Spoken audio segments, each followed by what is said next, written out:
So a lot of you seem to like my last video on, well, not last video, but my recent video on Spider-Man, the new animated series, a show that aired on MTV that I remember from my childhood and I wanted to talk about because I feel like nobody does or did. So I thought it was really fun to kind of revisit that. And that got me thinking about other shows that maybe fall into the same category or feel the same to me. And with that being said, today I'm obviously talking about The Batman.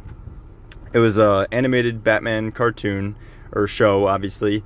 It aired on Kids WB, I believe, but it was on Cartoon Network, I know, at a certain point as well. Probably for reruns, honestly, like Cartoon Network usually did. But it originally ran from 2004 to 2008. It had 5 seasons consisting of 65 episodes total. And obviously it was produced by Warner Brothers Animation. The target audience, however, was primarily younger viewers, with the ages being like 6 to 12 roughly, but with some darker moments appealing to older fans as well.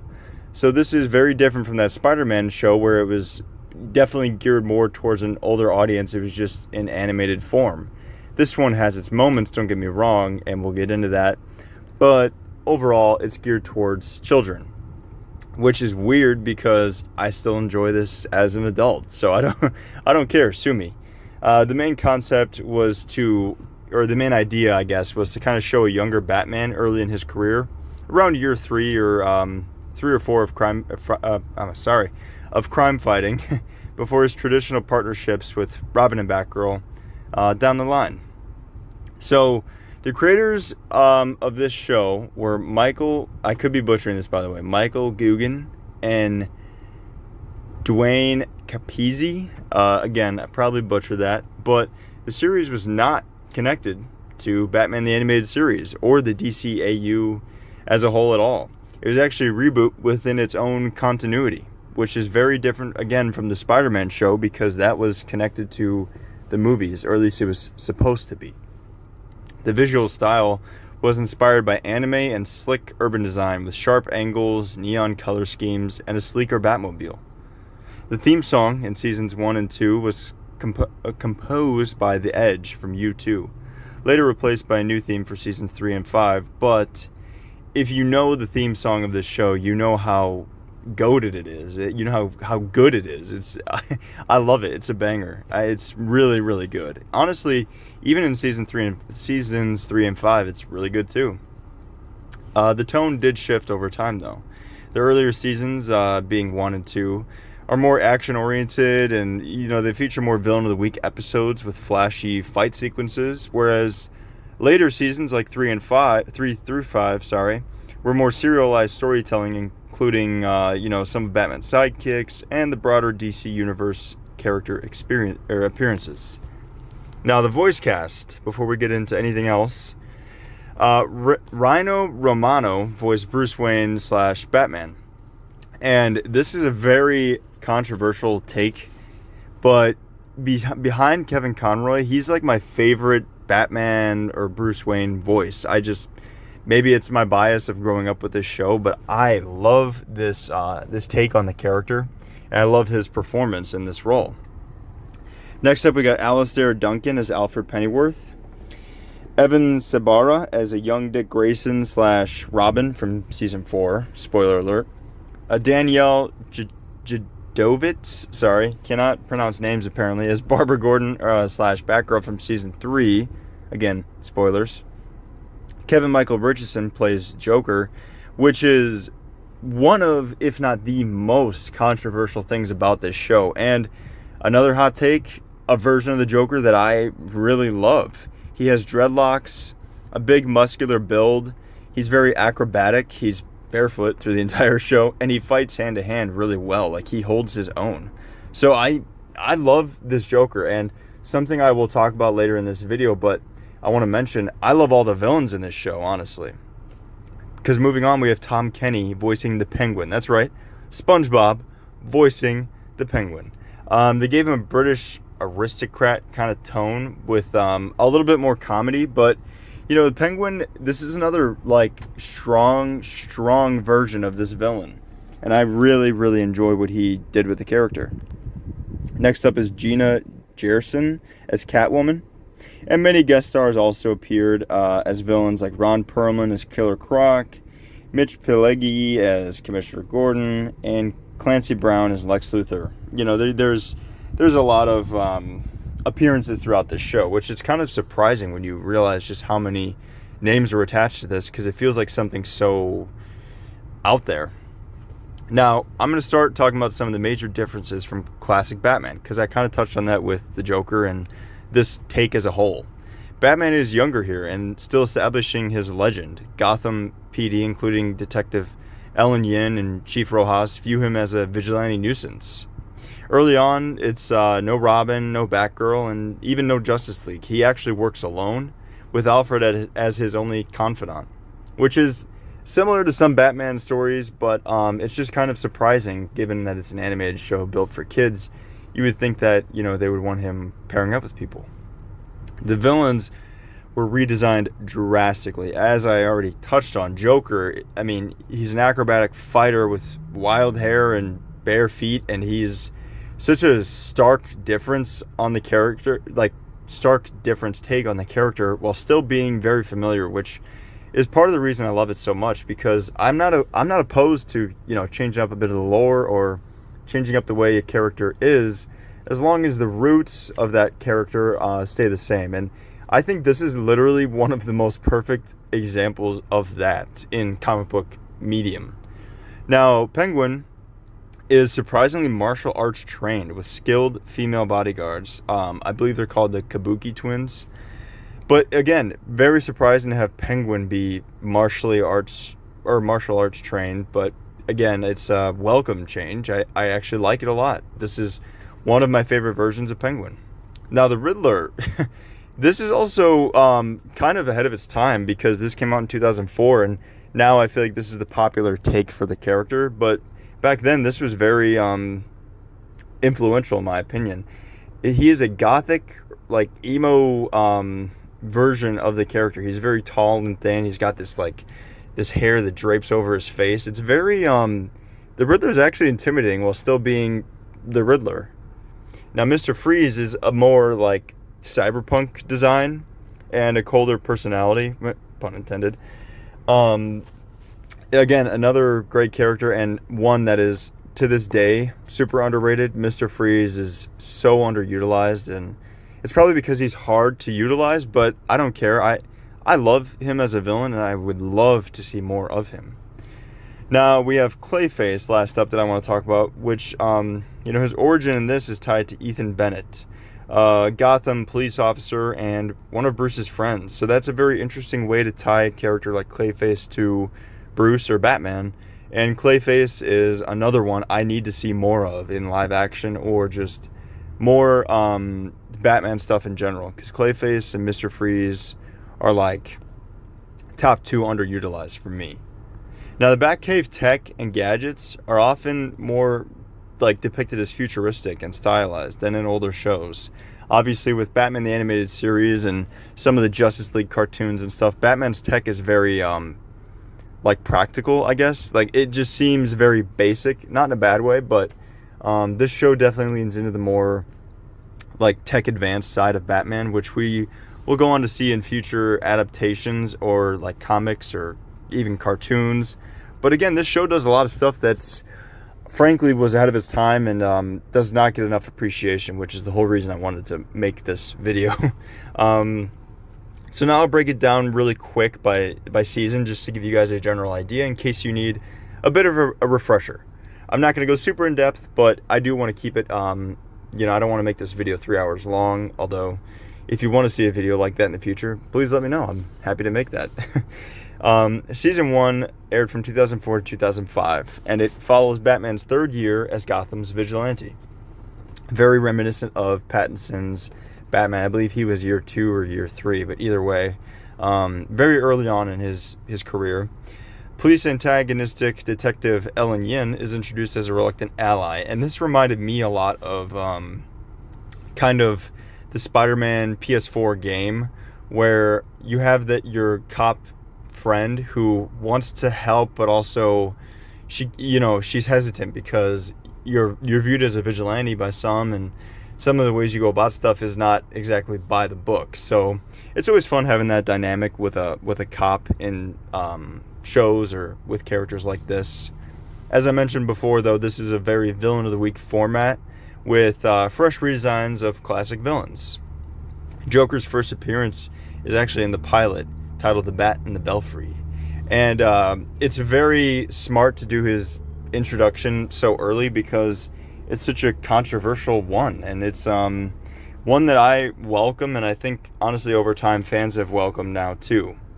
Now, Clayface's origin is actually in a two-parter, titled The Rubber Face of Comedy and Clayface of Tragedy.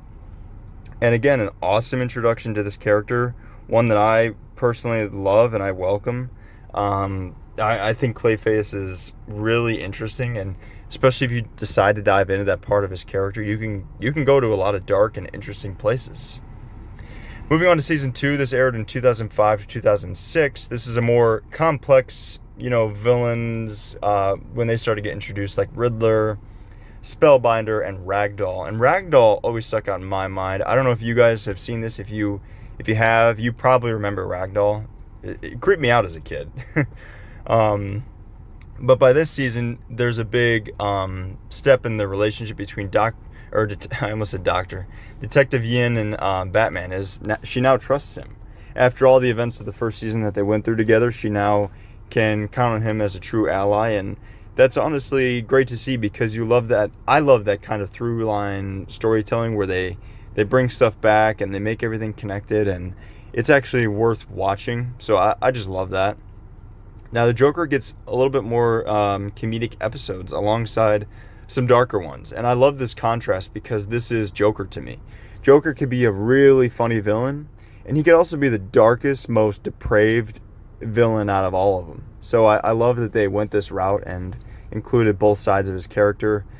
I mean, again, this Joker is super underrated, and when he gets dark, he gets dark. And I love it. Now, the season finale sets up Gotham starting to accept Batman as a hero. And this is kind of where I think that Robert Pattinson's Batman movies are going to be going.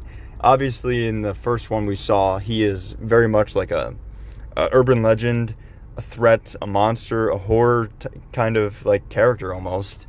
And by the end of it, he realizes what he needs to be. And I really think they got... I don't think it's confirmed or anything, but I feel like they took a lot of inspiration from this to make Pattinson's Batman, because I'm picking up a lot of story beats when I went back through this, and I'm like, wow, that kind of is very reminiscent of what they're doing there. So I like it. It's a welcome thing. Now, season 3 ran from 2006 to 2007. This is where Commissioner Gordon joins, replacing Rojas on the GCPD. And it's weird to have Commissioner Gordon join so late. Another very bold choice. And I'm glad they got enough time to flush these ideas out and do stuff like this. But as you'll come to find out, this is for a reason, as Batgirl is introduced as Batman's first sidekick. Another very controversial choice, in my opinion, because for me, when I was watching this, I always thought, oh, Batman, Robin. And then the others come along, like Batgirl and, whoever else. But it was always Batman and Robin. So this show, they were just like, nope, Batman and Batgirl. And honestly, I kind of like that because Batgirl is almost, in my opinion, she feels like the older sister to Robin in this show. And she's, she's introduced first. She has a relationship with Batman. And we also get villains like Poison Ivy as Batgirl's friend gone bad, which is another reason they probably introduced her in this season. And something I really love about this show, they seem to always have reasons for doing certain things. Like, they don't just introduce stuff in a weird way to be different. I feel like they always have like a plan, which is really nice to see. Gearhead is also introduced, and a redesigned Penguin keeps the action fresh. Tone becomes slightly lighter due to Batgirl's presence, however. And this is kind of surprising given how I saw season 1 and 2 going. I was like, well, I would imagine it only gets darker from here, but after finishing the third season, it just gets darker. Lighter. Which is not necessarily an unwelcome change. It's just an interesting one, to say the least, because, as I mentioned, I just kind of assumed that it would go a different route. But this show is very good at subverting expectations, as you guys will find out, or probably already have. Season 4 aired in 2007, and this is where Robin, the Dick Grayson version, joins. Batgirl remains on the team and forming a small, Bat family. And I love the Bat family. I haven't really touched on this in my other, Batman videos, and it's probably because they've been live-action centric, and we have not really gotten, my opinion, a great Bat family in live action, and I would kill to see a good one. I want a good Bat family, and this show, the Bat family, is at its peak for me. I mean, obviously nothing will beat Batman the Animated Series, or the new animated series, or whatever you want to call it, but the Kevin Conroy run and all those versions of Robin and his Batgirl, that was obviously very peak. But this is a very close second, and I just love the dynamic. I love how they slowly built it. It makes it feel a lot more special, a lot more earned. Now, the episodes this season balance comedy with darker stakes, leading into where I thought it was going initially in Season 3. They still do a good job of balancing that, which this show, I just love it for that, because it is geared towards kids, like I mentioned in the beginning, but I also mentioned they do some stuff to kind of appease adults as well. And it's always nice when kids shows can do that, because it's a good way to not treat the kids like little idiots while still giving the adults something to enjoy and look forward to. This season featured the introduction of Harley Quinn in Two of a Kind, which is always fun to see her, especially in a world like this. This is one of those shows where they do stuff so differently to where you're so excited to see certain characters introduced. Like, how will this person look? How will this villain look? Will they be different like the rest, or will they be similar? So it's interesting. And another funny little tidbit of this season I wanted to tack on is that Killer Moth kind of becomes a recurring joke villain. And this might piss off Killer Moth fans, although I don't know any that I've ever seen or heard of. But this is funny because Killer Moth was obviously supposed to be the villain of the canceled Batgirl movie, where Michael Keaton was set to return for. And it would have been interesting to see him taken seriously after, he's been a joke and stuff like this. Now, Season 5 ran from 2007 to 2008. This was a major expansion into the wider DC universe, as Batman teams with Justice League members in several episodes, like Superman, Green Arrow, Green Lantern, Flash, Hawkman, and Martian Manhunter. And this is literally what I was waiting for as a kid. I loved this season. Although, oddly enough, I barely have a memory of this season. But nonetheless, seeing him team up with these characters, seeing them all interact, seeing the way they were handled, and like I mentioned, I was so eager to see these characters because everyone else has been so, well, not maybe so different, but they've been different. So I was so excited to see these heroes in this world, because this might make sense if you've seen the show, but it's very outlandish. It's a cartoon, obviously. It's not super grounded, but for some reason I just never thought of the Justice League or these other kind of heroes existing in this world. So to see them here was just such a treat. And then you get villains like Lex Luthor, Sinestro, and Mirror Master.